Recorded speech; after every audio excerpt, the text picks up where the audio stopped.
আমার বাসার কাজের মেয়েটি প্রতিদিন সোফায় ঘুমাতো আর গভীর রাতে চিৎকার করত। আমি তো আমার রুম থেকে শুনতে পেতাম, কিন্তু কাজের মেয়েটির সকালে স্বাভাবিক হয়ে যেত। আমি পরদিন রাতে আবার সেই চিৎকার শুনতে পেতাম। আমি অবাক হতাম সেই শব্দ শুনে। তারপর কিছুদিন পর জানতে পারলাম কাজের মেয়েটি মা হতে চলেছে। আমি সেই রহস্য জানার জন্য কাজের মেয়েকে বললাম, আজ তুই আর রুমা আমি তো সোফায় ঘুমাব। তারপর রাত যখন 2টা বাজে তখন আমার সাথে যা ঘটল তা শুনলে তোমরা ঠিক থাকতে পারবে না। তাহলে আসল ঘটনাটি খুলে বলি। আমি শারমিন, বয়স আমার 24 বছর। আপনারা প্রায় সবাই আমাকে খুব ভালো করেই চেনেন এতদিনে। আমি আমার বেশ কিছু ঘটনা আপনাদের সাথে শেয়ার করেছি এর আগে। আজ বলব কিছুদিন আগে এক রোজার ঈদের রাতের কথা। আমার ড্রাইভারের নাম শাহিদ। বয়স 40 বছরের মতো হবে। প্রায় 2 বছর ধরে ও আমাদের গাড়ি চালিয়ে আসছে। ওরা আর চালচলন একটু ভালো করে দেখলে যে কেউই বুঝে ফেলতে পারবে সে একটা খারাপ মানুষ। ওর বউ তাকে গ্রামের বাড়িতে থাকে, ওর সন্তানদের সাথে সারা বছর ঢাকাতেই থাকে, আর শুধু পুজোর সময় ছুটি নিয়ে বাড়িতে যায় কয়েকদিনের জন্য। সেক্তে একটা চরিত্রহীন, তা আমিও আসার পর প্রথম দিন গাড়িতে চড়ে টের পেয়ে গিয়েছিলাম। গাড়ি চালানোর থেকে এক অদ্ভুতভাবে তাকিয়ে থাকত, আর খাবার জন্য ঘরে এলে আমাদের কাজের মেয়ে সাইমা দিকে তাকিয়ে থাকত। এমনকি আমার দিকে তাকিয়ে থাকে সুযোগ পেলেই। প্রথম দিকে একটু কেমন কেমন লাগলেও আস্তে আস্তে ব্যাপারটার সাথে মানিয়ে নিয়েছিলাম। এটা পুরুষদের জন্য স্বাভাবিক মনে করে। এভাবে প্রায় বছরখানেক চলে গেল। থাকার জায়গা না থাকায় ও আমাদের গ্যারেজের সাথে থাকা ছোট্ট একটা রুমে থাকত। এতে কাজের সুবিধা হতো। ওকে দিয়ে ঘরের অনেক ছোটখাট কাজ করিয়ে নেওয়া যেত। আমি আর সাইমা প্রায় প্রতি রাতে একসাথে টিভি দেখতাম, যখন আমার স্বামী দেশের বাইরে থাকত। রাত একটু গভীর হয়ে গেলে আমি আমার হাতে এসে ঘুমিয়ে পড়তাম, আর সাইমা একা একা আরও কিছু সময় টিভি দেখেন সোফাতে ঘুমিয়ে পড়ত, ওর ঘরে যেত না। এভাবে একদিন রাতের বেলা আমি টিভি ছেড়ে উঠে আসে আমার খাটে ঘুমিয়েছিলাম, আর সাইমা সোফাতে ঘুমিয়েছিল। রাত প্রায় 2টার দিকে কি যেন একটা শব্দে আমার ঘুম ভেঙে গেল। ঘুম ভাঙার পর আমি আর শব্দটা পেলাম না। আমি আবার ঘুমিয়ে পড়তে যাবে এমন সময় মনে হয় ফ্রিজ থেকে একটু ঠান্ডা পানি খেয়ে নিই। খাওয়ার জন্য আমি খাচ্ছে ডাইনিং রুমের দিকে গেলাম। যাবার সময় ড্রয়িং রুমের মধ্যে টিভি এর হালকা আলোতে নড়াচড়া দেখতে পেলাম। আমি কোনো আওয়াজ না করে দাঁড়িয়ে গেলাম কি হচ্ছে তা দেখার জন্য। যা দেখলাম তাতে আমার মুখ চেনা হয়ে মাটিতে পড়ে যাওয়ার দশা হলো। আমি এই দৃশ্য দেখে পুরো হতভম্ব হয়ে গেলাম। আমার মাথা যেন কাজই করছিল না। আমি প্রায় 10 মিনিট মতো মনে হয় দাঁড়িয়ে দাঁড়িয়ে সাইমা এক অদ্ভুত দৃশ্য দেখছিলাম। সে কথা সাইমা দৃশ্যটা দেখে আমি আর নিজেকে ধরে রাখতে পারছিলাম না। তাই কোনো কিছু করে বসার আগে আমি তাড়াতাড়ি ওখান থেকে সরে এলাম, আর পানি খেয়ে কোনো শব্দ না করে আমার ঘাটে ফিরে। আমি যা দেখেছিলাম, সাইমা এমন করতে পারে আমার কল্পনার বাইরে। আমি এসব কি দেখছি? সাইমা তাহলে সৈকতের সাথে কি প্রতি রাতে? না, এটা কিছুতেই আমি মেনে নিতে পারছি না। কি হচ্ছে আমার ঘরে? এসো। আমি জানতাম কাজের মেয়েটি অনেক ভালো ছিল। আজ তার দৃশ্য দেখে আমি নিজের চোখকেই বিশ্বাস করতে পারছি না। আমি কাজের মেয়েটাকে জিজ্ঞেস করলাম, কতদিন ধরে চলছে? মাথা নিচু করে চুপ করে দাঁড়িয়ে রইল। আমি ওকে অভয় দিয়ে বললাম, ভয় পাস না, আমি তোকে কিছু বলছি না। কিন্তু ও যদি তোরে কিছু বলে তাহলে আমি ওকে পুলিশে দেব। সাইমা তখন হতচকিত হয়ে বলল, না আপা, সৈকত আঙ্কল আমাকে জোর করে কিছু বলে নাই। আমি তো ওকে বলেছি আমরা প্রায় 2 মাস ধরে আমাদের চলেছে। আমি ওর কথা শুনে অবাক হয়ে গেলাম। একটু পরে ওকে বললাম, কি বলছিস? তোর বাপের বয়সী একটা লোকের সাথে 2 মাস ধরে? ওকে তো তুই কাকা বলে ডাকিস, তার উপরও একজন হিন্দু গো। সাইমা আমার কথা শুনে পুরো চুপ মেরে গেল। মাথা নিচু করে দাঁড়িয়ে রয়েছি।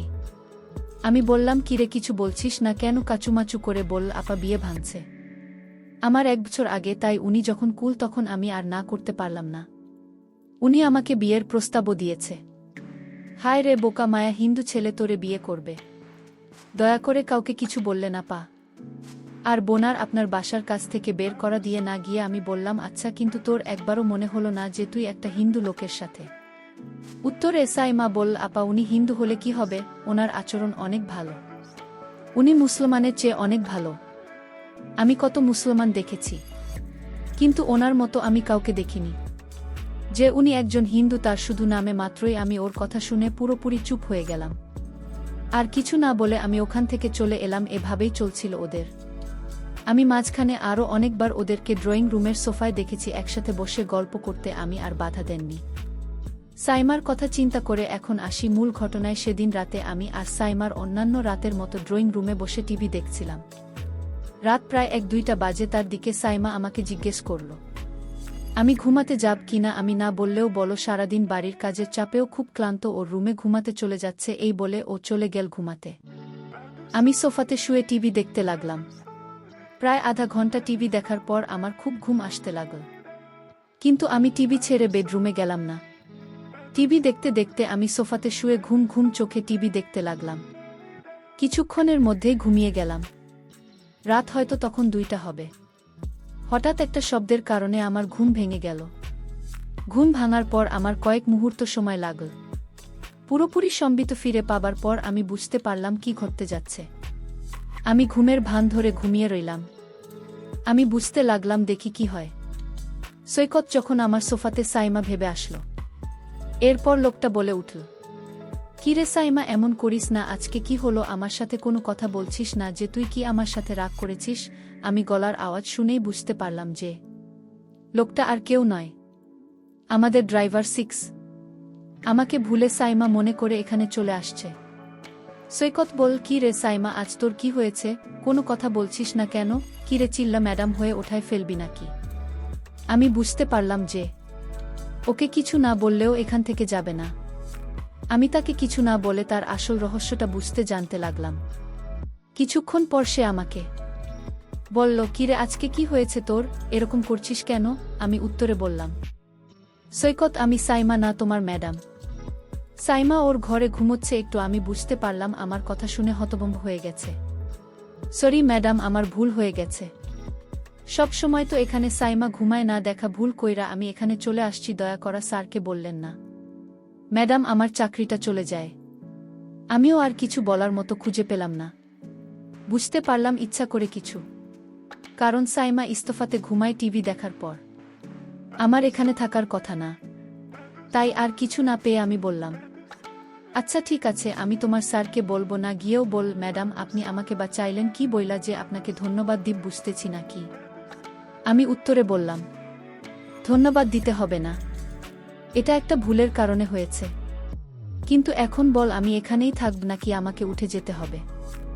ও একটু ভয় পেয়ে গেল আমার কথা শুনে। বল, সরি ম্যাডাম, ভুল হয়ে গেছে, এই তো আমি এটা যাইতেছি।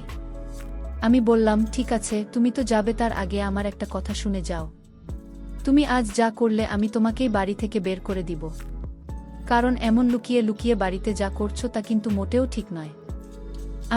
আমি কিছু শর্ত দেব। যদি শর্ত মেনে নিতে পারো তাহলে তুমি বাড়িতে তোমার চাকরিটা টিকে থাকবে। আমি বললাম, ঠিক আছে ম্যাডাম, আপনার কথা আমি অক্ষরে অক্ষরে পালন করব। আপনি যা আদেশ করবেন আমি তা করব। তাও ম্যাডাম, আমার চাকরিটা দরকার। ম্যাডাম বলল, তাহলে চলো এখান থেকে তোমার রুমে যাই। তারপর আমি বলছি আমার শর্তগুলো।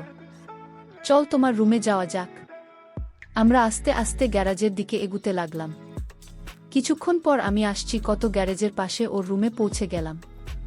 আমি আগে কখনো রুমে ঢুকিনি। রুমটা খুব একটা বড় নয়। এক কোণায় একটা সিঙ্গল খাট রুমের বেশিরভাগ জায়গা দখল করে রেখেছে। ছোট্ট একটা টেবিলের উপরে ছোট্ট একটা টিভি আর কয়েকটা মূর্তি। খাটের নিচে একটা ট্রাঙ্ক। হাঁটাচলা করার জন্য খুব সামান্যই জায়গা আছে রুমটাতে। বসার জন্য একটা চেয়ার নেই। আমি ওর ঘরে ঢোকার সাথে সাথে একটা দুর্গন্ধ পেলাম। আমার দম বন্ধ হয়ে আসতে লাগল। বেশ কষ্ট করে শ্বাস নিতে হচ্ছিল। আমার অবস্থা দেখেও বলল, এই তো ম্যাডাম, 2 মিনিটের মধ্যে ঠিক হয়ে যাবে। আমি ফ্যান সাড়া দিতেই কি এই বলে ও ফ্যান ছাড়ল। মিনিট 2 পরে আমি মোটামুটি ঠিক হয়ে গেলাম। সবকিছু স্বাভাবিক হওয়ার পর আমি বললাম, আচ্ছা তাহলে আর দেরি না করে আপনার শর্তগুলো শুনে নেওয়া যাক। বলেন ম্যাডাম, বলেন আমার কি করতে হবে, নয়তো আমার যেতে অনেক দেরি হয়ে যাবে। আমি এর কথা শুনে হেসে বললাম, আমি আজ তোমাকে যা বলবো তোমার কিন্তু তাই করতে হবে। আমি বললাম, ঠিক আছে ম্যাডাম, আপনি বলুন। আমি তখন সৈকতকে বললাম, তুমি সাইমার সাথে যা করেছিলে আমিও তা করতে চাই। ম্যাডামের এমন কথা শুনে আমার গলা শুকিয়ে গেল। আমি ম্যাডামকে বললাম আমি এক গ্লাস ঠান্ডা পানি খেয়ে তারপর বলছি। সৈকত তখন এক গ্লাস ঠান্ডা পানি খেয়ে বল, ম্যাডাম আপনি যা বলেছেন তা কোনো দিন সম্ভব না। কারণ আপনি একজন বড়লোকের মেয়ে ম্যাডাম, আর আমি আপনার গাড়ির ড্রাইভার। আপনি একবার ভেবে দেখেছেন? আমি বললাম, সৈকত তুমি যদি আমার কথা রাখ তাহলে আমি তোমাকে একটা পুরস্কার দেব, আর সেই পুরস্কার পেলে তুমি অনেক খুশি হবে। আমি আশা করছি। ম্যাডাম আপনার কথা কি আমি না রেখে পারবো? আপনি যা বলবেন তাই হবে। ম্যাডাম তখন বলল, তাহলে দেরি করছো কেন? যাও, আমি এখন যা বলবো তাই করো। তুমি প্রথমে ঘরের জানালাটা বন্ধ করে দিয়ে আসো। আমি ম্যাডামের কথা শুনে অবাক হয়ে গেলাম। আমি ম্যাডামকে বললাম, ম্যাডাম ঘরের জানালা খোলা রেখে কি বলা যায় না? ম্যাডাম তখন রাগ দেখিয়ে বলল, আমি যা বলছি তাই কর ও অতিরিক্ত কথা বলবেন না। আমি বাধ্য হয়ে ম্যাডামের কথায় ঘরের জানালা বন্ধ করলাম। এবার ম্যাডামকে বললাম, এখন কি করতে হবে? ম্যাডাম বল, যাও এবার দরজাটা বন্ধ করা। আমি ম্যাডামকে বললাম, ম্যাডাম কি বলছেন? আমি বললাম, একদম চুপ, তুমি আমাকে কথা দিয়েছ, আমি যা বলি তা তুমি পালন করবে, তাহলে তুমি এখন এরকম আমতা আমতা করছো কেন? আমি ম্যাডামের কথা রাখতে গিয়ে ঘরের দরজাটা লক করে দিলাম। আমি বললাম, ম্যাডাম এখন কি করতে হবে আদেশ করুন। ম্যাডাম ম্যাডাম বলল, এবার ঘরের লাইটটা নিভিয়ে দাও। আমি তখন সত্যি ভয় পেয়ে গেলাম। ম্যাডাম কি পাগল হয়ে গেছে নাকি? আমি বললাম, ম্যাডাম আমি পারবো না, আপনি গিয়ে লাইট বন্ধ করুন। ম্যাডাম বল, বেয়াদব, আমার মুখের উপর কথা বলিস তুই?